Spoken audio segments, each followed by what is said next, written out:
Orange County Fair Speedway celebrates 100 years with a once-in-a-lifetime event, the August Centennial Race Week Spectacular. Wednesday, it's Tim McGraw Live. Thursday, racing starts with a sportsman feature, followed by the rescheduled Big Block Super Truck Car Series Battle of the Midway 100.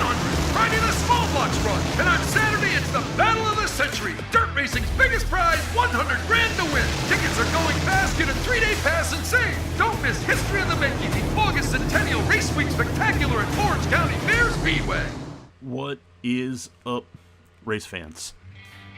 It's Friday, August 2nd. This is the official podcast of the Orange County Fair Speedway. We call it Talkin' Dirty with Jake, and that is because I am your host, Jake, and here we go, we're going to talk dirty. Alright, guys and gals, let's start this thing off with a race recap. Let's talk about Saturday, July 27th's races. Races were free with fair admission that night. Wild night. Anthony Perego, for the second time this season, swept twin 25-lap small block features. He won them both for the second time this season.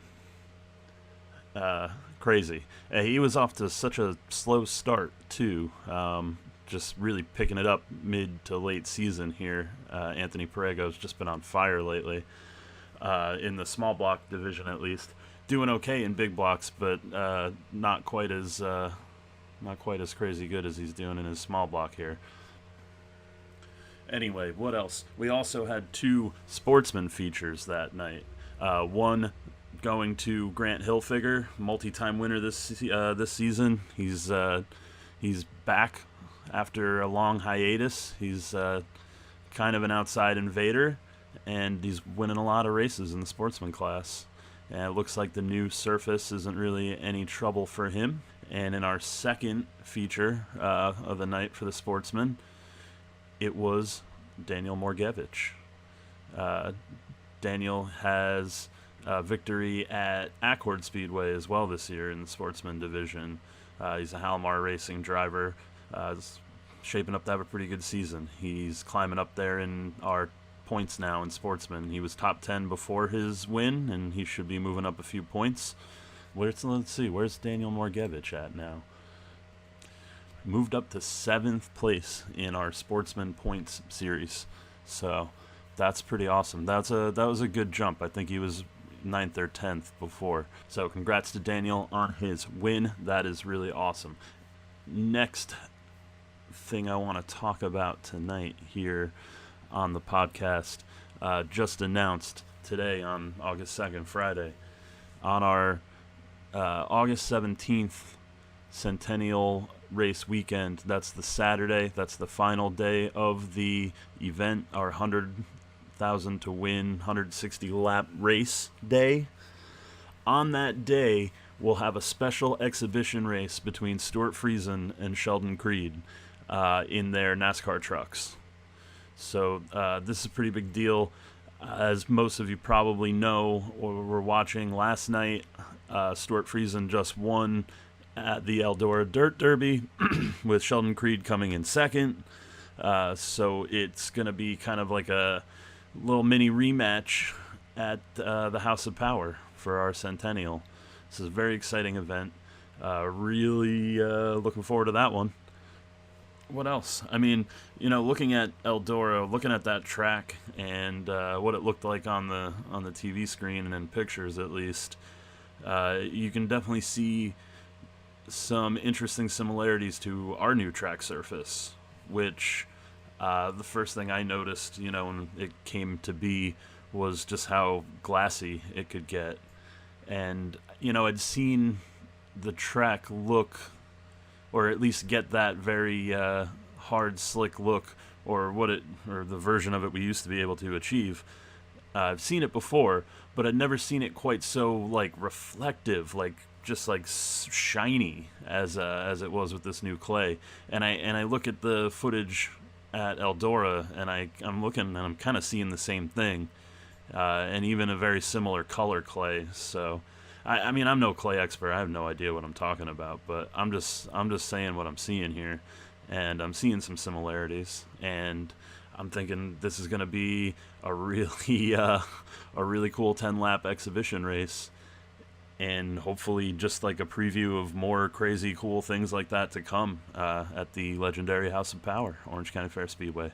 Man, big things happening this year. We're getting so close to the centennial.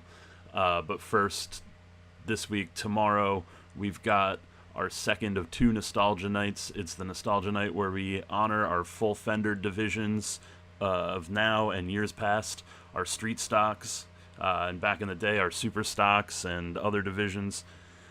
We've got guys out to sign autographs. We've got a poster for them to autograph. We've got some vintage cars, and we're paying $22.50 to win the Marquis Traverse Street Stock Memorial Race. So it's a big night for all you full fender racing fans. Definitely come out for this one. Big blocks are also racing. Sportsmen are also racing. It's gonna be a great night. So with all that out of the way, let's move on to our interview segment. We have one that's kind of on theme with our full fender night. Today we're going to be talking with Bill Pascual.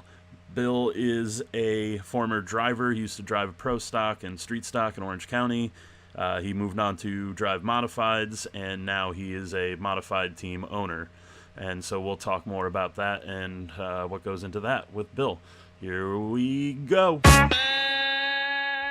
Let's just start with like the easy questions. Where are you from, and where were you? How'd you get your start in racing? So I'm from the Westchester, Putnam County area. Back in the mid '70s, I would say, I got involved in racing with a guy that I worked for in a body shop. He used to race in Danbury, Connecticut, and that was my introduction to racing. Was that dirt or asphalt racing? Asphalt racing. Yeah. Then as time goes on in the mid 80s, his daughter started driving NASCAR, what they call Baby Grand Nationals. So I was on a pit crew for that. And then after that ended, I decided to build a street stock, and then it just progressed from there. So what years were you racing street stock?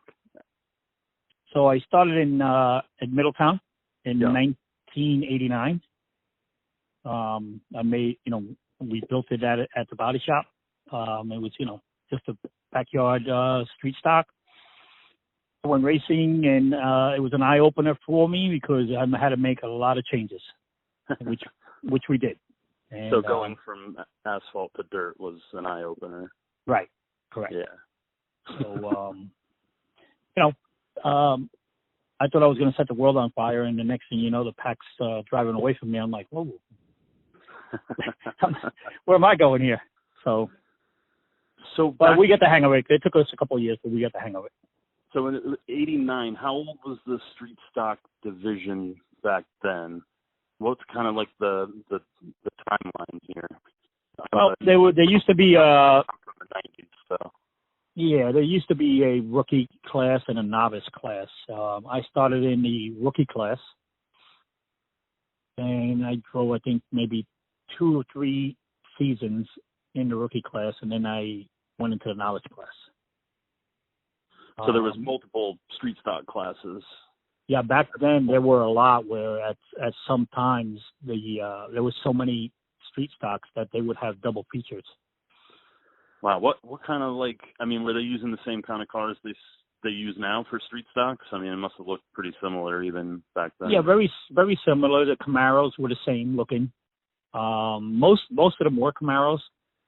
There were very few people that had coil cars, which is the metric car, the early '80s car. Yeah. Monte Carlos and so on and so forth. It just didn't work well in Middletown. So most of them were Camaros, but there were a lot of them. Wow. Then as the division started to grow a little bit, we ventured out a little bit upstate, and then it started to grow. The street stocks at some point became pro stocks, with chassis being built just like a Sportsman or modified. Did you race a pro stock as well? I did. At Middletown? at Middletown. How long ago was that? Well, the last time that I raced a pro stock, I want to say was 2009. Was the last time I raced pro stock. Yeah, so those are my dark ages. I've never seen a pro stock race at Orange County. That was when I was away at school and not in the area and stuff, so that makes sense. Yep. So, and then I went to a big block modified for a couple, 3 years. And I was in and out of the seat for a while. I ventured into the ownership of it. And to this day, I own a big, modified team. Right. I also wanted to ask about your modified team, not just the street stock stuff. Yeah. But tell me a little bit about the modified team. Who runs your car now? Well, Billy Touch Jr. drives my car. Cars. We have. I have 3 cars. I have 2 big blocks and a small block. He races all 3 of them. We race him around his schedule. He races about 100 races a year in his own equipment and my stuff. So right now that's the game. He uses your stuff on like the super dirt circuit, or does he use his own stuff for that? No, some of the super dirt stuff we use my car. We use my car a lot for the short track series, Dale shows. And then we ventured out, sometimes we'll go to 5 Mile Point or Thunder Mountain. We'll pick and choose what races we want to attend. So I assume the anniversary race at Orange County is on the schedule. Absolutely. So we'll be there Thursday for the Dirt Series race. Yeah. And we'll be there Friday, Saturday. And then we'll be back for the Eastern States 200. So has there been a lot of talk about adjusting to the new? Because I know Billy Pouch Jr. has been at Orange County and recently in the last couple of months and in the last couple of years. But has there been much talk about how he's going to handle the new race surface and kind of strategy around that? Well, that's a great question. So a couple of weeks ago, we tested with one of the local guys because Billy couldn't make it. Billy was committed racing somewhere else. So we tested with Richard Smith on a Sunday night at Middletown just to get it acclimated to the new surface. So we tested pretty well. We liked what we saw. We made a lot of changes. Every time we went out, we made a change to see what the car would react to. And the guy that runs my team, Ralph DeGroer, he's the crew chief for the car. He decided he wanted to make a lot of changes and just test it and see what the car really liked on that particular track. So we liked the changes, and we were looking forward to the race a couple of weeks ago that rained out. But we're also looking forward to the 15th. Yeah, that was going to be a pretty neat kind of preview of what was going to go down on that anniversary weekend. Yep. Billy, he's I know with the hard clay as it was known, the old track surface was pretty challenging track for guys who weren't regulars. I got to be thinking that Billy's experience probably lends itself to this new track surface. So having a test session and that there, it's got to be pretty exciting to have that shot to go after $100,000. Absolutely. I mean, everybody has a chance at it, right? It's just like Eastern States. There's a lot of luck to the race, right? You have to miss the accidents, and you also have to have good equipment to withstand that kind of how many laps they're going to run. 160 on Saturday, the finale. Correct. And we're gearing up for that because the 3-day event is probably going to be between 400 to 450 laps on a race car. Right. So, but the good news is tire wear seems to be significantly decreased from what it was. I mean, Eastern States kind of used to be all about tire wear, and now it seems like, and even at 160 laps being less than 200 with the new surface and softer tires, even so, it seems tire wear won't be as much of an issue. So, that kind of takes that aspect of the strategy out of it. that a lot of these Eastern States guys are used to, compensating for that. Yeah, correct. And that's what we looked at, right? We looked at tire wear, how many times we went out, how many laps we had on a tire. I also been paying attention to, even though Middletown is my home track, we can't run on Saturday night because of Billy's schedule, but I have been attending and, looking at other competitors' tires and stuff like that during the course of the new surface being laid down. So, and I pay attention to the tires that the guys are going out with, and I also check them when they come back in to see what kind of wear they have. And I like what I see. I think they did a great job on the surface, and it's going to be interesting to see, the 15th. Yeah. So are you planning on competing in the 358 race as well that weekend? No. No. Okay. My small block is the big strictly small for block? Correct. It's strictly for the Deo. The Deo series. Correct. Yeah. Yeah. I was actually going to ask earlier when you said that you have this Deo car. I was wondering if that was the small block. I mean, we have we have a car just for the Deo show with a motor just for that. Yeah. Wow. Very cool. Yeah. So with the with the full fender nostalgia night being this weekend, we talked a little bit about your history with the full fender cars. What's kind of like the crowning moment from those days, the full fender days? I mean, what was something big you remember happening at the track that just felt like a moment worth talking about now as we celebrate the 100th anniversary? Well, I did win Eastern States in a pro stock back in 1999. So that's probably my highlight of Middletown. Is that an extra distance race for that class too? It was a little bit, not much more, maybe 10 more laps than a normal Saturday night race. Yeah. But it's still a feather in your cap when you win that. Yeah. I've also won a couple of championships there. I believe it was 2006 and 2009. And in the big block? No, in the pro stock. Gotcha. The full fender division. So it would be right before you made the jump to the big block. Correct.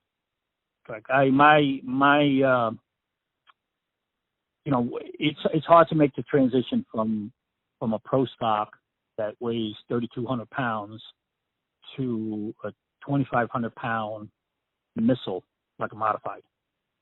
And it takes a lot of adjustment, and I just never gave myself enough time to adjust to that transition. I had a car that had a lot of problems in handling, and I always put somebody else in the car to try to figure out why is this, why is it that I can't handle this car? And people struggle with the car until I went to a TO, and now all my cars are TOs. What were you using before TO? Big now. Like, no, interesting. Yeah, and it's just, that's the way it is sometimes. Sometimes you'll get a bad chassis and you'll chase the car, forever. Well, even the same manufacturer year to year, there's absolutely differences, and I know absolutely cars just perform better. Yeah. This year, for the first time, we've done a car builder points as part of our championship series as well. Oh, no kidding. Kept track of we're giving points to the top 5 guys in every class. Yeah, that's great. Their manufacturer. And, TO's got more cars out on the track than any other builder, I believe. Yep. And they're currently leading in the points. And, but it's actually kind of a tight race between them, and because the HIGFABs performed so well in the sportsman class. Right. So it's actually been somewhat of an interesting race, but TO's definitely, kind of taken away with it. Yeah, I mean, I have a 2019 chassis, I have a 2018 chassis, and I have a 2015 chassis. And my 2015 chassis, I feel, is the better of the three, and it has the most wins on it, with different drivers. Everybody that we've put in my car has won 1 or 1 to 3 races each. With that specific chassis? With that chassis. And it's now the oldest of the bunch. It's the oldest of the bunch. I mean, we put we were getting stale, and we decided to go up to Flowermont Point. And again, Billy was committed to a different schedule, so we put Mike Mahaney in the car. And right out of the box, he won with the car. And then we just happened to say, okay, let's pick Flowermont Point, and we'll just go racing a little bit, just to get our feet wet again. And we ended up winning the race. So that's the kind of chassis that that's the kind of car that I really we love this car. That's really cool. I like hearing interesting tidbits like that. I think a lot of people just assume that the newer the equipment, the better, right? No, not at all. And not at all. That's an interesting lesson for someone to learn. If they're not a new race fan or something there that doesn't just kind of sees, right, like the big money teams winning all the time. It must be because they have the newest stuff, but maybe not necessarily the case. And we have the newest stuff. We have what we call the 18-degree big block, left-hand side panhard bar, just like everybody else. And, we have the short tail car, and we have the standard teal. And the standard teal, to me, works the best. Granted, we haven't been the Dale car a full run yet, but, we're getting there. Yeah. Well, by the time the hard clay finale rolls around, we'll be ready. We'll be ready for that. Absolutely. Yeah, it's another exciting race. Can't wait for all this. It's crazy to think we haven't even had the biggest events yet. It's all just kind of been just been weekly up to this point, and all the big stuff is still yet to come. So very exciting. Listen, I've been racing in Middletown a long time, and the changes I see are very, very, very good. I think that 75% of the drivers are going to learn how to drive on the slick. The upstate New York, the Utica Romes, the Weedsport, Canandaigua. Those are the tracks that these guys that run upstate that in the dirt series, that's the way they run every week. So coming to Middletown, going to be like their home track. Yeah, the competition is just going to be incredible. I really absolutely looking forward to it. Like I said, that dirt race was it was supposed to be the prototype. It was supposed to get everybody, and it just had that, and that's why we hung on. Mother Nature won that one. Tried to get it in, but it just wasn't happening. So I give them credit for trying to get it in. Yeah, you do what you can. You can't make everybody happy no matter what you choose to do. No, exactly. It's just our interest is always just going to be in doing whatever we can to get the race run. Yeah, absolutely. And it's going to come at an inconvenience to some people, unfortunately. It is what it is.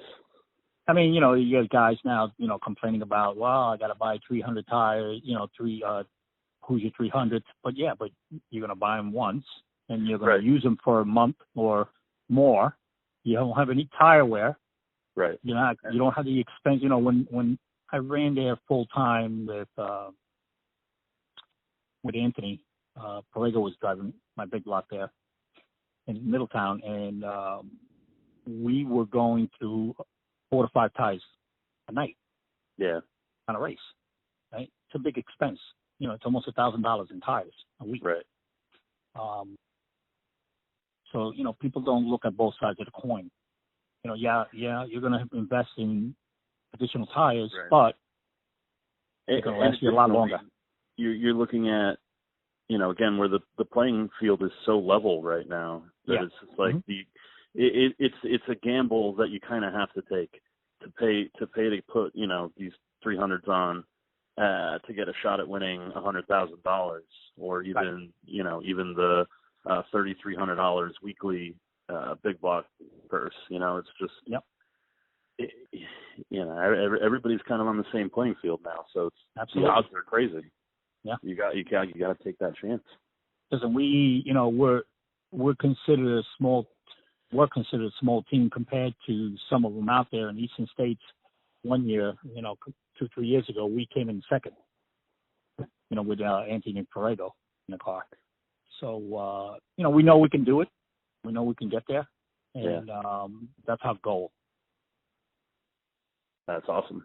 Well, I mean, yeah, like I said, I look forward to all this stuff. Good luck to you guys, your team. Look forward to seeing you guys in Orange County. Yeah. And thanks for having this conversation with me. All right, man. Thank you. Thank you for calling. No problem. Will right. you be at the Nostalgia Night this weekend, the full Fender? I will be. I'm dragging a friend of mine that used to race there, Tommy Cook.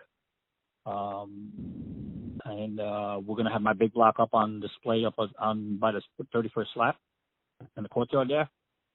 So, I talked to him, and he says, yeah, bring it up. Bring it up. So we'll have it on display, just for, kids and fans to check it out. Great. Well, we'll see you there. All right, man. Thank you. Thank you, Bill. Bye. Bye. There's only one Tim McGraw live in concert. Barbecue stain on my white t-shirt. Make it one of those nights.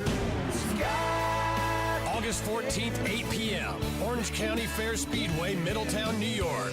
General admission and reserved seats on sale Saturday, June 15th at 10 a.m. at the box office or Ticketmaster.com. An evening with Tim McGraw. A House of Power production.